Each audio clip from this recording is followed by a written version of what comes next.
Good evening, everybody, and welcome back to The Snack. Because we eat. I'm James Wark. And I'm Blaise Roki, and tonight we have our best and final show for you all. Starting off on a more serious note, we have the latest on the tragic shooting that took place on the set of the upcoming film Rust, which resulted in the death of a crew member.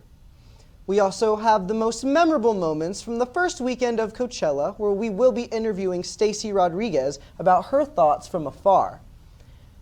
And Coachella isn't the only fest we saw last week, as we have a recap of the lip-sync Lollapalooza from RuPaul's Drag Race, and an interview with Drag Race superfan Maddey Rancourt.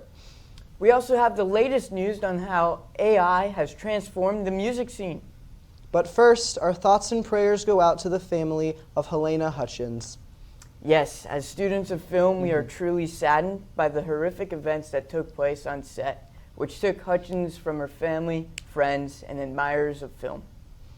It has been made apparent that the lead actor, Alec Baldwin, was handed a gun which he thought to be safe, a fatal mistake by all who were involved.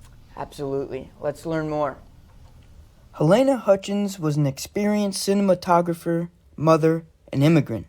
Hutchins moved to Los Angeles from her home country of Ukraine, in which she immersed herself into the competitive and lively business of film. Despite the odds stacked against her, she excelled and forced her way onto various film and television sets throughout her notable career. However, whilst on the film set of Rust, a Western directed by Joel Souza, tragedy struck. On October 21, 2021, in Albuquerque, New Mexico, in the early afternoon, the cast and crew of Rust were thrusted into a panic when a gun, thought to be holding only dummy rounds, went off in the hands of Alec Baldwin as he was practicing his quick draw for an upcoming scene. The live round struck Hutchins directly in the chest, and she was pronounced dead about an hour and a half after the incident took place. As with many stories like this, it had filtered out of the minds of the average consumer.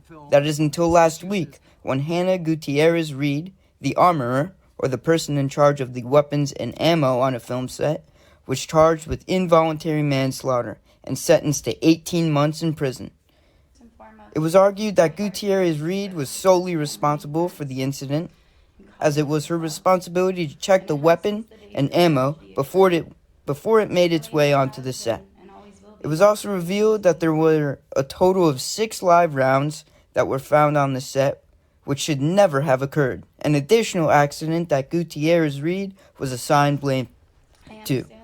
Yet Baldwin also received various amounts of backlash for not following gun safety protocols and will undergo a trial in which he too faces conviction of involuntary manslaughter in July.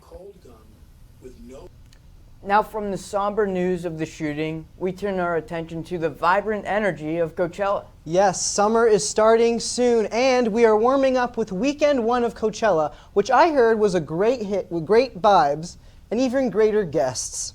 Why don't we see who was there? Definitely. Weekend 1 of Coachella has come to an end as festival goers and influencers head home after a weekend of amazing sets and surprise guests. With hot days and breezy nights, the music festival was packed with iconic and memorable moments.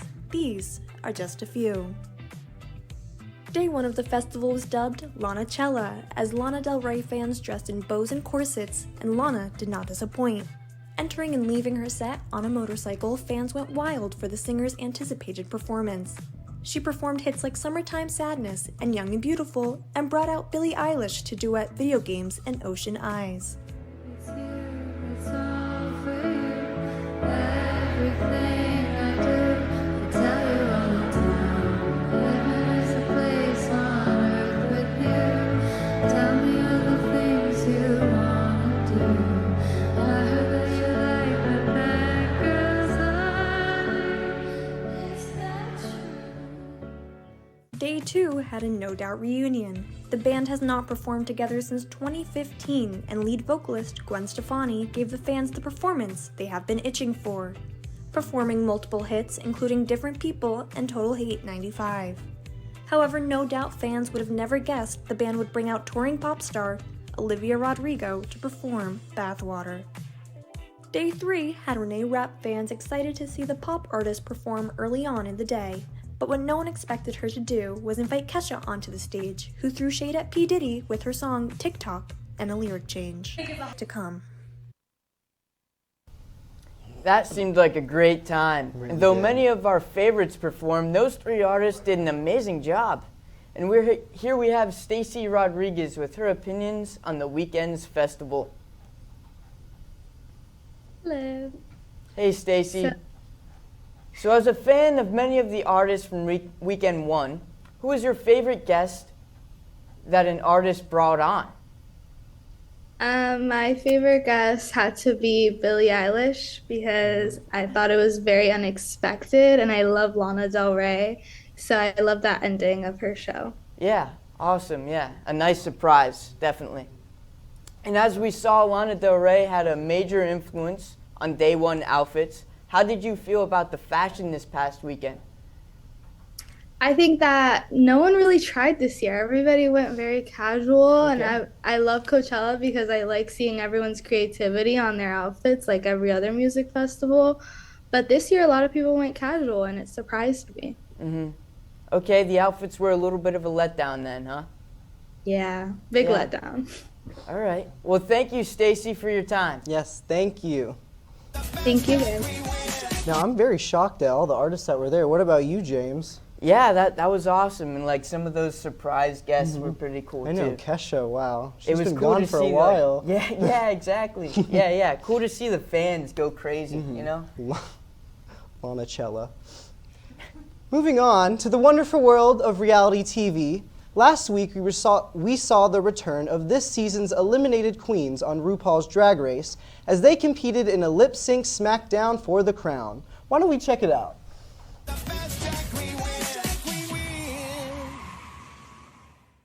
Last week on RuPaul's Drag Race, fans were gagged at the revelation that there would be a top 3 this season instead of the traditional top 4. This week, fans were met with another surprise reveal, the return of all the previously eliminated queens and an entire episode dedicated to a lip-sync Lollapalooza smackdown. One winner will walk away with the title of the queen of She That Already Done Had Hers plus a cash prize of $50,000. Round 1 of the tournament saw somewhat obvious victories going to Kitty Girl, A Mandatory Meeting, Morphine Love Dion, the heel-clacking Mirage, the Queen of Flips, Maya Amon LePage, and the surprising rise of the underdog of the tournament, Megami. In round 2, Megami once again showed off stage presence by defeating not only A Mandatory Meeting, but Maya Amon LePage as well, proving to the judges, the other contestants, and the viewers at home that she does not play around when it comes to a performance. Morphine gained victory over Mirage in a close battle, making the finale lip-sync against the underdog Megami and the undefeated lip-sync assassin, Morphine. The lip-sync was full of exciting and gag-worthy moments, giving the fans and the judges everything that they could ask for from this special event. Here is the goal. Back with the bass, pajamas live in effect, and I don't waste time. Off the mic with a dope rhyme. Jump to the rhythm, jump to the rhythm, jump. She is so done for that! In the end, victory ended up going to Morphine Love Dion, giving her her first official win of the entire competition, and the biggest cash prize of the season we have seen thus far. This Friday, Nymphia Wind, Plain Jane, and Safira Cristal will compete to see who will be the winner of RuPaul's Drag Race Season 16. Joining us now, we have Maddey Rancourt, Drag Race superfan and enthusiast. Good evening, Maddey. Hi, Maddie. Hi, thank you for having me. Of course. So first question, what was your favorite lip sync of the evening and why?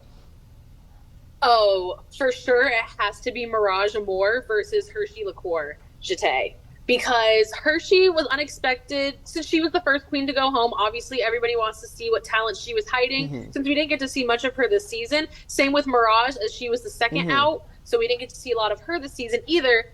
But what was really shocking and why I loved lip sync so much is because Mirage went home to Dark Lady by Cher, and she didn't know the words to it. And this song that she was performing against Hershey had a Nicki Minaj verse in it, and everybody knows Nicki Minaj verses can sometimes be very fast. And when she got the words and nailed it, I thought that was amazing. It was a nice redemption for her.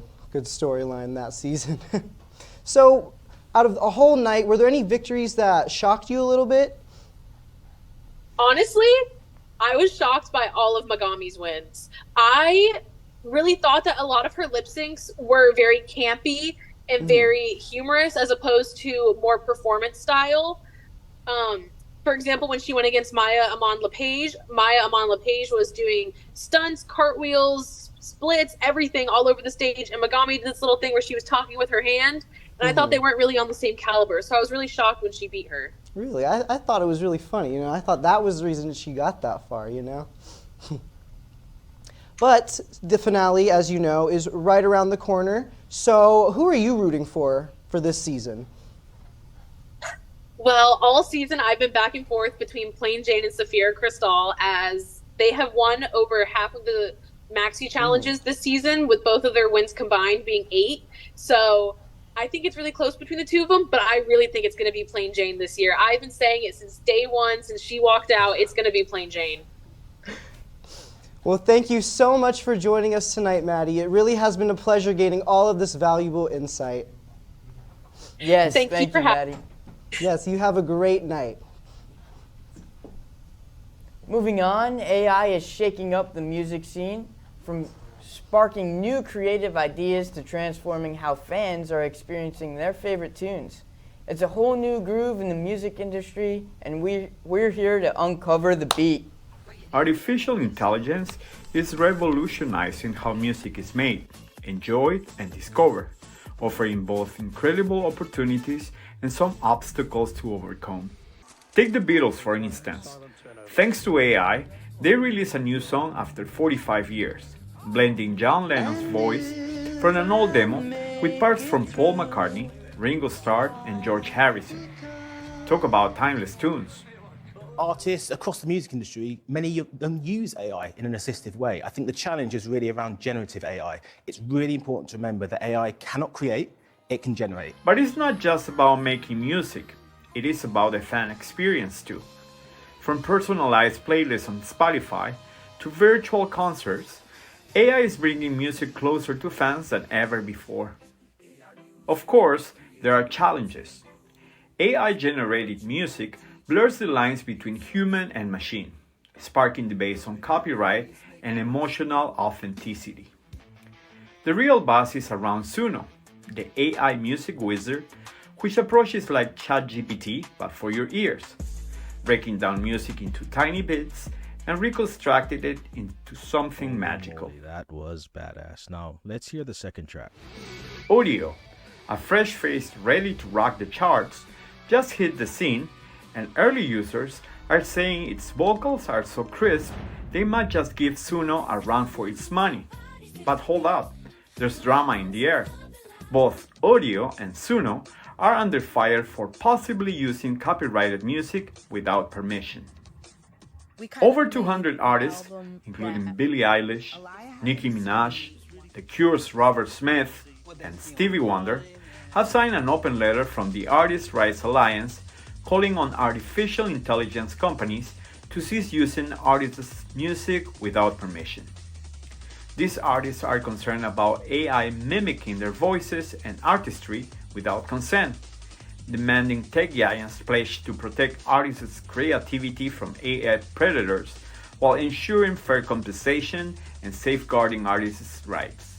I think it's a question more of, is AI going to be used as a justification for devaluing the creative work of musicians or writers or other artists? And that's where I think I would place the emphasis here.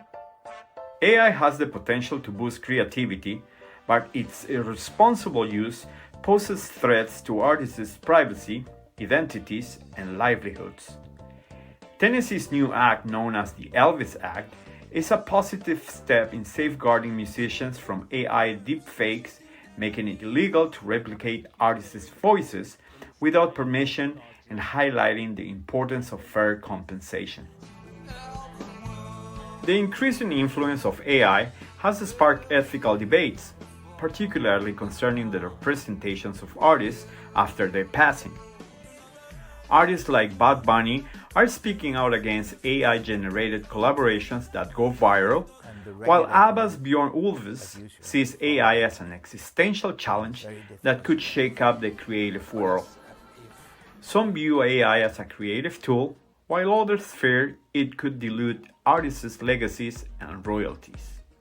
Gregorian chant. The music world is at crossroads, with artists, tech companies, and lawmakers navigating the future of AI in music creation. As we embrace this transformative wave, let's keep the music playing with a balance of technology and heart, harmonizing AI's melody with innovation and creativity.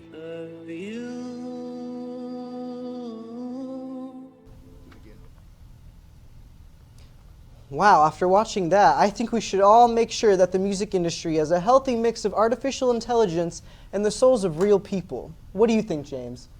I wouldn't say I like it. It removes the humaneness and like that organic factor that goes into the art, you know? Did you realize that all the music from that last package was all AI generated? Really? Mm-hmm. That's crazy. But, unfortunately, James, sadly, that is all the time we have for tonight. Thank you for joining us for the grand finale of The Snack, and I'm James Wark. And I am Blaze Roki, and for the last time, thank you and good night. And don't forget to eat!